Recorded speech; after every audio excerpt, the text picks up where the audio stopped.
Another day, another basketball stories na naman ang pagkukwentuhan natin. At ngayon nga ay pag-uusapan natin ang balitang bagong starting five ng Indiana Pacers at ang balitang pagkuha pa ng Los Angeles Lakers ng bagong center. Dahil nga po wala ng tsansa ang Indiana Pacers na makapag-compete papasok sa playoffs at play-in tournament ngayong season, ay nakapag-desisyon nga po ang kanilang mismong front office na paghandaan na lamang ang kanilang magiging kampanya next season sa pagbabalik na dito ng kanilang superstar na si Tyrese Haliburton. Ito na nga po ang mismong dahilan bakit isinagawa ng kanilang team ang pagkuha kay Ivica Zubac mula sa Clippers gamit ang kanilang mga player na sina Benedict Mathurin, Isaiah Jackson, 2 first round picks at 1 second round pick. At sa ginawang ito ng Indiana Pacers ay mas lumakas na nga pong lalo ang kanilang magiging lineup sa susunod na season. Sa katunayan, pangungunahan nga po ito ng kanilang bagong starting lineup na sina Tyrese Haliburton, Andrew Nembhard, Aaron Smith, Pascal Siakam at si Ivica Zubac.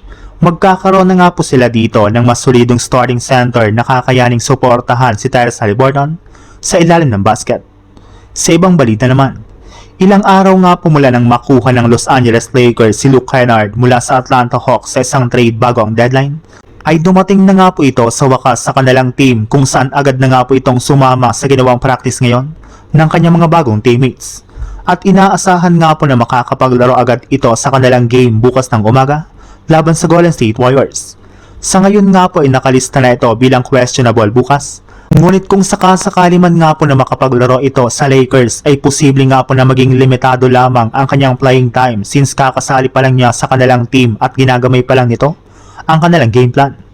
Pero sa kabila nga po ng paglalaro na ni Luke Kennard, ay may lumabas nga po na balita na hindi pa rin nga tapos ang Lakers sa pagkuha ng bagong player. Gayong this time nga po ay balak na nga po nilang mag-sign ng mga manlalarong magiging available sa trade market katulad na lang ng center na si Robert Williams na binabalakan ng i-wave ng Portland Trail Blazers sa mga susunod na araw.